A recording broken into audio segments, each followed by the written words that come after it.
Bendiciones a todos, que la gracia y paz del Señor esté con ustedes en este día. Antes que nada os agradezco que hayáis llegado a este vídeo para escuchar este resumen pero ampliamente detallado sobre la vida de Elías, el mayor profeta representante de la profecía en la Biblia, este hombre muy usado por Dios, al cual el Señor decidió llevarse y que no conociera muerte. Es el único personaje de la Biblia que comparte ese privilegio junto con Enoc.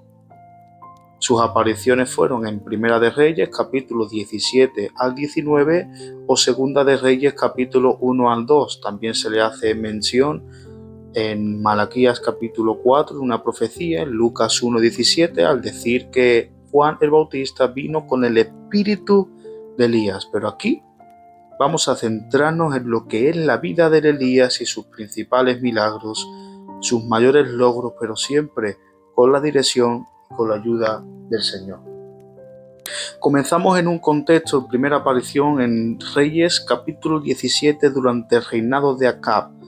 Cuanto más arruinado se veía Israel, más el Señor lo bendició y les mandó al profeta Elías. Elías vivió sobre el siglo 9 a.C. y a diferencia de otros profetas, él habló y actuó, no escribió. Nació en Tisbe, Galaad. Es por ello por lo que también se le nombra como el profeta tisbita. Elías significa en su lenguaje original: mi Dios es Yahvé, o Dios es el Señor.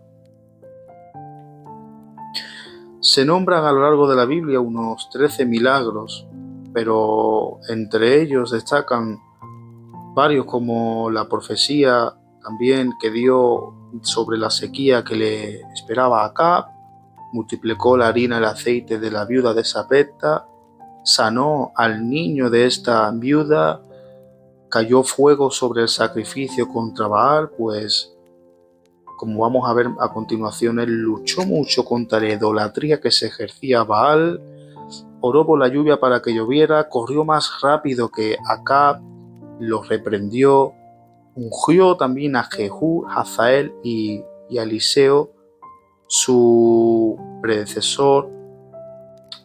También hizo mal a Acab por ese mal que hizo a matar a Nabot, hizo caer fuego del cielo, dobló el manto y cedió su poder a Eliseo mediante este. Hizo varios milagros, entre los que destacan estos que acabamos de mencionar. Vamos a comenzar en el capítulo 17 de Primera de Reyes, donde ya vemos cómo se presenta Elías, sin padre, sin madre, sin genealogía, dejando sumamente lo importante, que es su vida, su introducción, su entrada al marco bíblico, al escenario bíblico. Comenzamos ya viendo que era un hombre valiente. A modo de presentación, comienza dirigiéndose al rey Acab, avisándole de que pasaría una fuerte sequía. Esta fue su primera profecía. Según yo tengo entendido, esta fue su primera profecía, que fue sobre Acab. Se le acercaba una sequía, una devastación para Israel a causa de la adoración que ejercían a Baal. Este mensaje iba dirigido a Acab porque él es el que tenía el poder de hacer que el pueblo se arrepintiera, pues era el líder de esa época, y Acab tenía el poder de hacer que el pueblo se arrepintiera y dejara esa idolatría a Baal. Pero Acab lo dirigía hacia ese escenario de idolatría, que fue lo que les llevó a la perdición y a esta sequía. Acab tenía el poder para dirigir el pueblo hacia un arrepentimiento verdadero y así evitar ese castigo. Es por ello que Elías comienza haciendo esa profecía de sequía hacia el pueblo que gobernaba el rey Acab. Es importante, y lo recomiendo necesariamente, que este vídeo lo veáis con una Biblia y conforme vayamos hablando, pues vayáis siguiendo el marco bíblico. A esto también se le hace una breve mención en Santiago capítulo 5, versículos 17 al 18.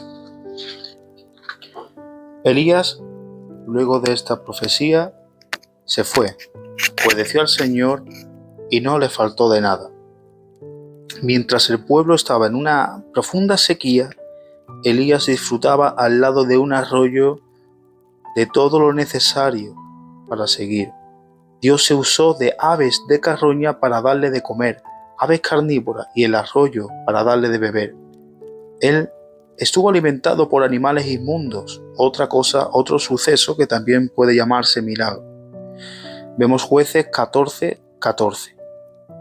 Esto también hace referencia a la mujer que se le nombra en Apocalipsis 16, versículos 6-14, una mujer que fue llevada al desierto y alimentada por 3 años y medio, algo similar a lo de Elías. Versículo 7, el arroyo se secó, se acabó antes el alimento natural antes que el sobrenatural, pues los recursos naturales son limitados, los de Dios no. El arroyo que le proporcionaba agua, bebida para saciar su sed, se le acabó.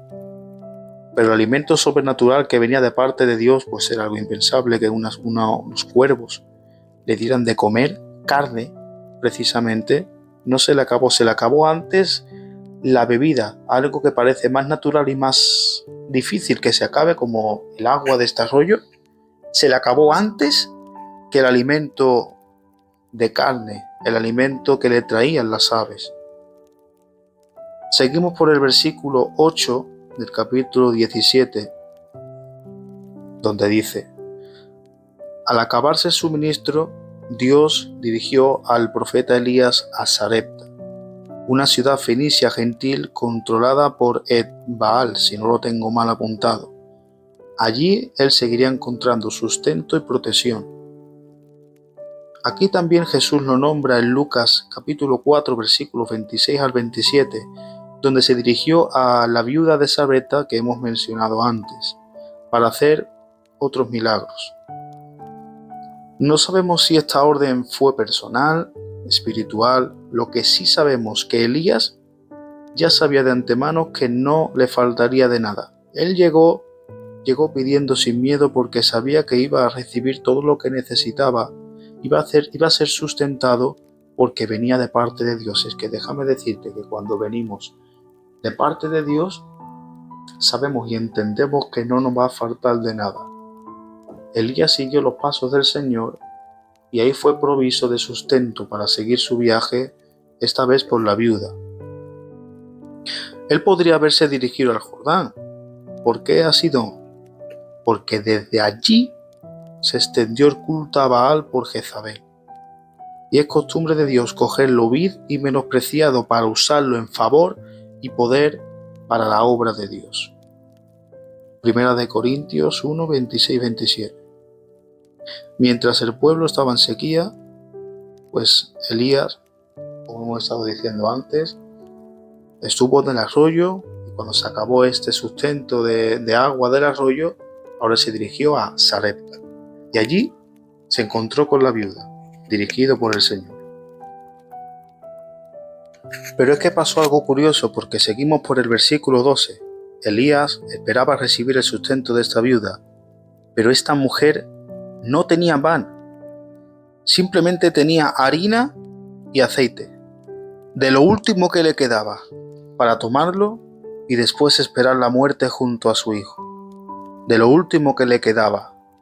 Vamos a ver lo que hizo Dios. Elías multiplicó, abasteció, a la vez que él hacía alimento para él, a la vez que él recibió el alimento de parte de Dios, esta viuda también recibió alimento, porque tuvo fe. Hizo lo que hizo Elías, sin queja ninguna. De lo último que tenía, lo dio para Dios primero. Como dice la palabra, busquen primero el reino de Dios y todo lo demás vendrá por añadidura. Léase Mateo 6, 33. Esta viuda recibió una recompensa por servir a este siervo Elías. En primer lugar, No le faltó el abastecimiento ni la comida para su casa, a la vez que Dios mantenía a Elías. Dios proveía a esta mujer alimento y sustento por su buen corazón. Este Elías hace una referencia a Cristo. Léase Apocalipsis capítulo 3 versículo 20. La comida en esta casa no faltó ni escaseó. Pues Dios cuando da, Dios no da lo justo y suficiente. Dios da en abundancia.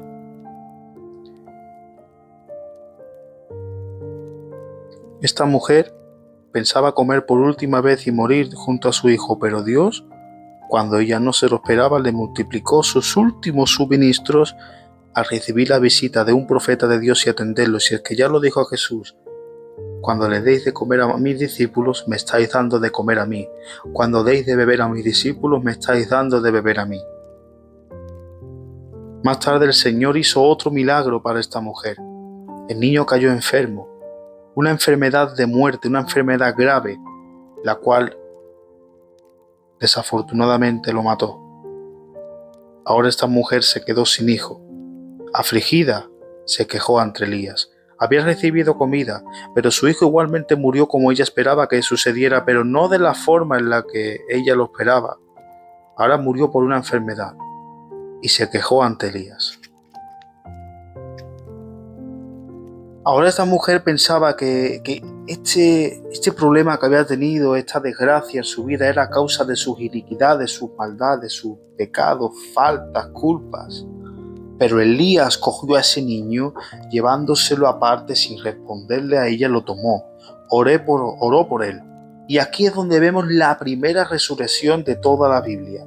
Elías se tendió 3 veces y posteriormente notamos también que Eliseo, su sucesor, realizó el mismo milagro. También Pablo realizó una resurrección, pero esa es la primera. Aquí Elías se tendió 3 veces y el niño volvió a la vida. Vemos otro milagro más realizado por parte del profeta Elías.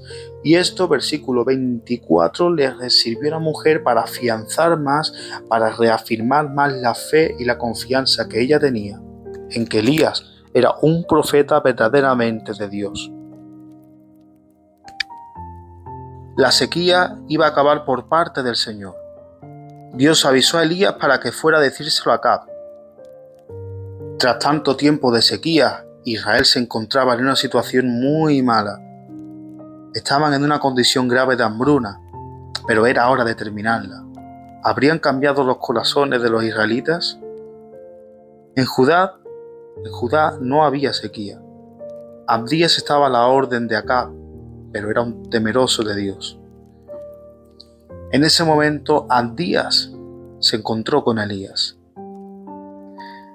Pues este pueblo se quedaban hasta sin bestias para los carros y fueron a buscar alimentos para ellos.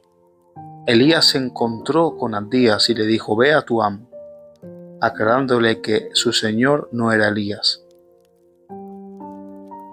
Pues Acab estaba muy interesado en encontrar a Elías para tratar de poner fin a esta sequía. Y Abdías pensaba que Acab lo mataría por no haberlo capturado. Abdías le llevó el mensaje a Acab de parte de Elías. Acab fue a buscar hierba y al final fue con quien se encontró a quien podría liberarle de la sequía. Acab, según entendemos, mandó a Abdías a buscar comida para las bestias. Ahora Abdías se sentía culpable por todo lo que estaba pasando, pero Elías lo tranquilizó, diciendo que se encontraría ese mismo día con Acab. Y al poco tiempo tuvo un encuentro con él, Elías con Acab, posiblemente el peor rey de Israel con el mejor profeta. Se encontraron, se vieron las caras. Acab recriminándole sobre la sequía que estaba pasando en Israel, pues como siempre el ser humano echándole las culpas a Dios de todo lo que nos pasa, y Elías con autoridad le propuso una prueba.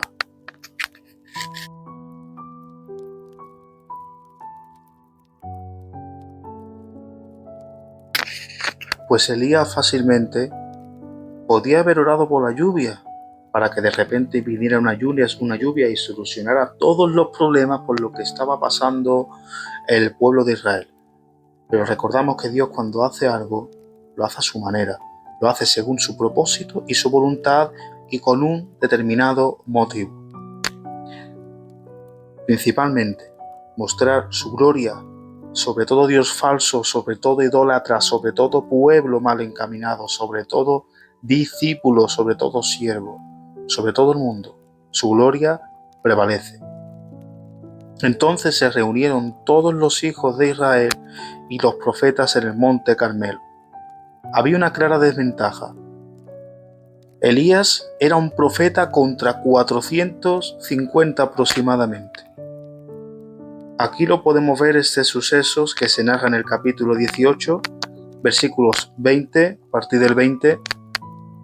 Elías los instó a que dejaran de caminar entre esos dos pensamientos y que hicieran la elección correcta, o Dios o Baal.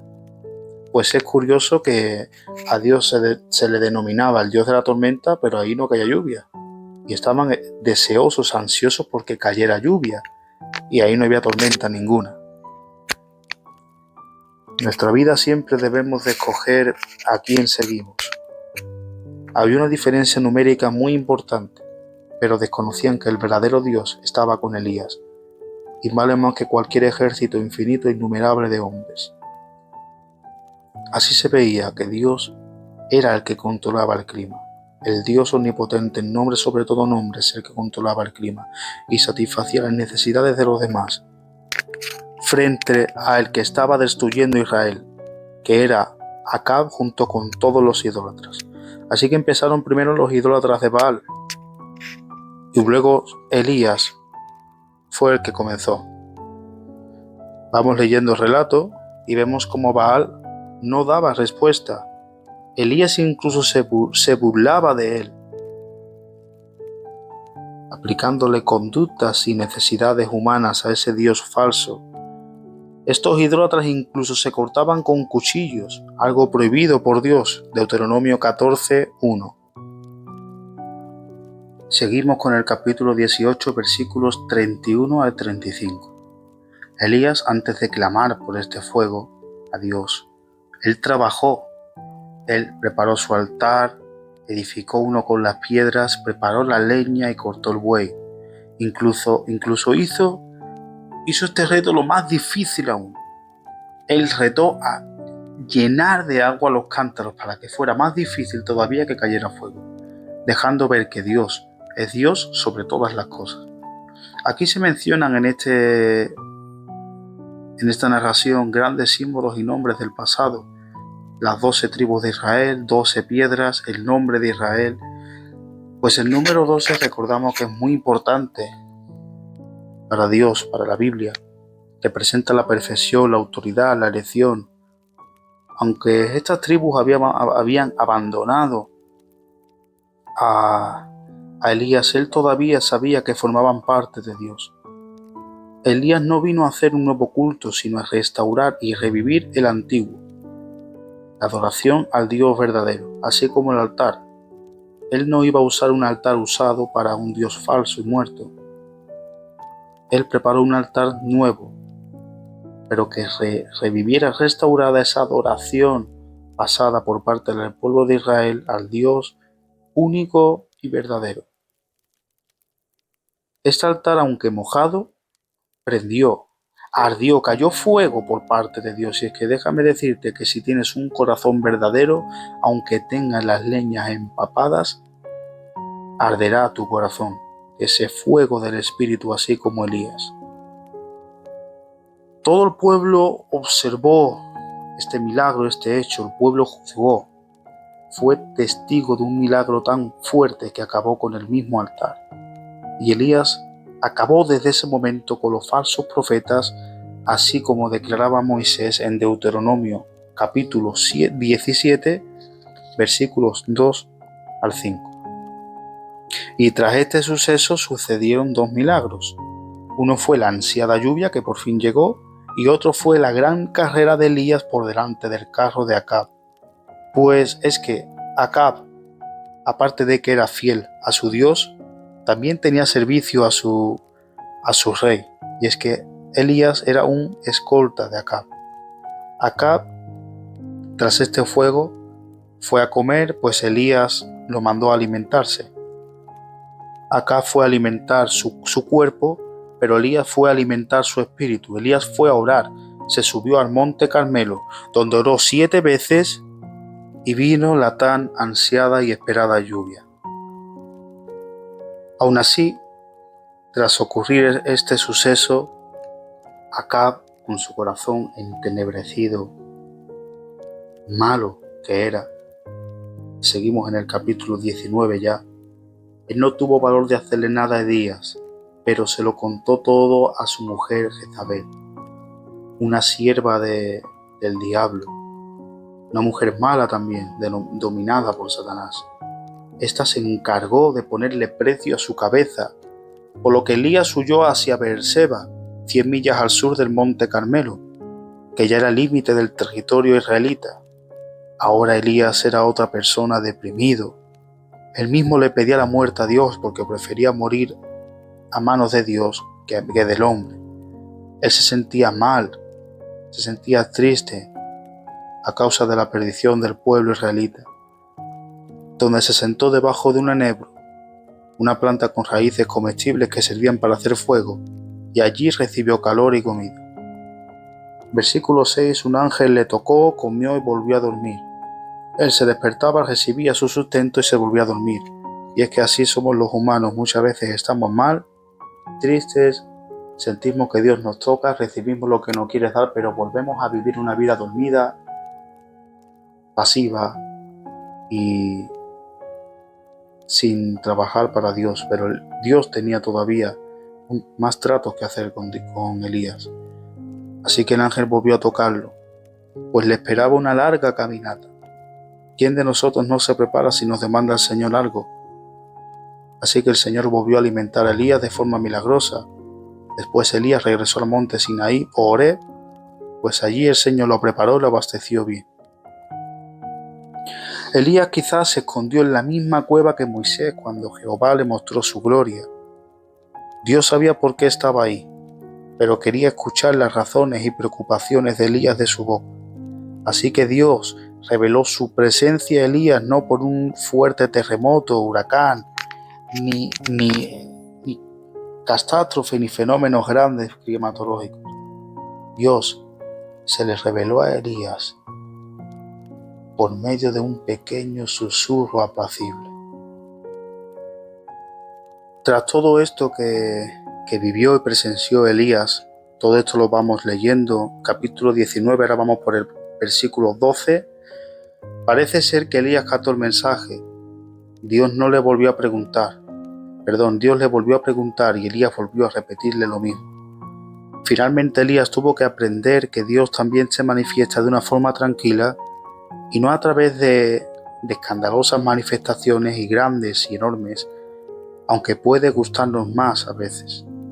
Ahora Dios mandó a Elías a hacer 3 trabajos importantes también en el marco histórico de la Biblia. Ahora Dios mandó a Elías a ungir a Hazael como rey de Siria, a Jehú como de Israel y a Eliseo como su pronto sucesor, aunque este último mandato fue el primero que realizó, y Eliseo fue el que se encargó de nombrar a los demás. Pues Hazael, según luego iremos leyendo, él iba a infligir a Israel a duros castigos. Esto se narra en Segunda de Reyes capítulo 8. Jehú, de una forma bastante violenta, exterminaría la casa de Acab. Segunda de Reyes capítulo 9, 10. Y Eliseo sería su sucesor. Dios le dio la esperanza de que no estaba solo, sino que habría 7,000 hermanos acompañantes. Elías se fue con Eliseo, se echó sobre él, echó su manto, cediéndole su lugar o posición, a lo que Eliseo tomó con mucha alegría. Dejó a su pueblo alimentado y se fue. Ahora hasta el capítulo 21 no aparece más Elías en escena, donde aquí también se narra un hecho curioso de Elías, en el que se dice que Acab quiso coger la parcela de la viña de Nabot, ya fuera con Nabot vivo o muerto. Él se quiso apropiar a la fuerza de algo que no era suyo. Su mujer Jezabel se encargó de ello. Entonces Dios usó a Elías para que le dijera, a causa de los malos actos que hizo para conseguir esa viña, a causa de la destrucción y del juicio que le esperaba a Acab por haberse apropiado de esa forma tan mala esta viña. Elías profetizó cómo iba a ser la muerte de Acab, sus hijos y la de Jezabel. Toda esta profecía se cumple más adelante en el segundo libro de Reyes mediante el liderazgo de Jehú. La casa de Jeroboam también desafió a Dios. La casa de Baasa fue de idolatría. Acab sabía que ese no era un buen final. Acab sabía que Elías vendría enemistado con él por sus actos. Le llamó enemigo. Pero aún así, Acab quiso pedir clemencia, pero no fue un arrepentimiento verdadero, no se despojó del todo. No devolvió la viña, pero el Señor aún así tuvo clemencia igualmente. Aunque finalmente tuvo el final que tuvo, pero ahí vemos cómo el Señor aún así, aun de los malos como Acab, se apiadó. Esto lo vemos al final del capítulo, donde dice que Acab se puso en ayuno, durmió en silicio, rasgó sus vestidos y el Señor tuvo misericordia de él. Y entonces esa maldad no la trajo en sus días, sino en los días de su hijo. Empezamos ya con el segundo libro de Reyes, capítulo 1, versículos 1 al 10. Al morir Acab, Moab se rebeló contra Israel. Aquí vemos también otro narración, otro relato muy importante también sobre Ocosías, otro rey que hubo también, rey de Judá, cayó enfermo. Él buscaba una palabra de un dios falso como el que tenía también, Baal-zebub, pero Dios habló a Elías para que se entrometiera en el camino, para que le dijera a estos mensajeros que no sanaría, que Ocosías no sanaría. Dios le habló a Elías para que ellos le hablaran a estos mensajeros. Esos mensajeros le trajeron a Ocosías el mensaje, pero no de parte de su Dios falso, sino de parte del Dios verdadero. Pero Ocosías, al contrario que acá, él no pidió clemencia, ni se humilló, ni buscó el perdón de Dios. Al contrario, él fue a buscar a capitanes para que trataran de intimidarlo, llamando a Elías a que bajaran por deber del rey con tonos despectivos. Elías afirmaba su protección, Elías sabía que estaba con Dios. Aquí vemos también el relato importante, también es bueno leerlo, meditar sobre ello, sobre este capitán que vino con sus hombres y cayó fuego sobre ellos. Después vino el segundo grupo con su capitán, también cayó fuego sobre ellos, y vino luego el tercer capitán. Este le pidió clemencia a Elías, no le pidió clemencia a su rey Ocosías, se lo pidió a Elías, porque sabía que él es el que estaba por debajo del mandato del rey verdadero, de Dios, y le pidió la clemencia a él. Y esta vez Elías sí bajó.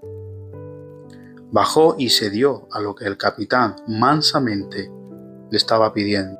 Todo esto os invito a que lo leáis en el primer capítulo del libro Segunda de Reyes. Y aquí vamos ya con el capítulo 2, donde aquí vemos el final de la obra, la partida de Elías, aunque no necesariamente de una muerte. Elías sintió, tal vez por el espíritu, de ir a Betel a cumplir su obra, a finalizar su obra con el Señor. Tras la insistencia, su fiel acompañante Eliseo, pues quiso seguirle, quiso ir con él. En el transcurso de este camino vinieron unos carros de fuego. En aquel entonces los carros de fuego, bastante mencionados en la Biblia, representan el máximo poderío.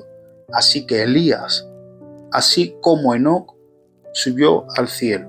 habría una especie de torbellino, algo impensable, algo inimaginable, ¿no? Que sucediera, imposible para los ojos de un humano, algo sobrenatural. Imagínense la cara de Eliseo al ver semejante espectáculo. Elías se despidió de Eliseo, así como de los hijos de los profetas de este ministerio que se supone que duró unos 20 años. Esta partida tal vez fue un regalo, una recompensa por la vida y fidelidad de Elías hacia Dios, una representación de nuestra futura subida al cielo mediante una vida en comunión con fe y oración hacia Dios. Porque aquí vemos, hubo incluso momentos en los que Elías en su vida terrenal quiso morir, pero finalmente Elías no llegó a ver la muerte. Le dejó a Eliseo su manto como legado. Mientras hablaba con Eliseo, se fue. Más adelante se habla de que posiblemente Elías junto con Moisés fueran los testigos del Apocalipsis. También Elías aparece en la transfiguración de Jesús, que vemos en Mateo 17 o Marcos y Lucas 9. También se dice que dijo Jesús que Juan el Bautista vino con el espíritu de Elías en el Nuevo Testamento, por lo que vemos que aún así incluso en el Nuevo Testamento Elías sigue siendo muy importante. Es, por lo que yo pienso, el padre de los profetas. Y he aquí la vida brevemente narrada con todos aquellos puntos y matices más importantes que yo he encontrado relevantes sobre su vida, y espero que os haya hecho bien. Mi máxima intención, mi mayor intención ha sido poder explicarlo todo lo mejor entendible posible, y espero que os haya sido de edificación y de bendición en el nombre del Señor. Que Dios os bendiga grandemente, y un abrazo de vuestro hermano José Ángel.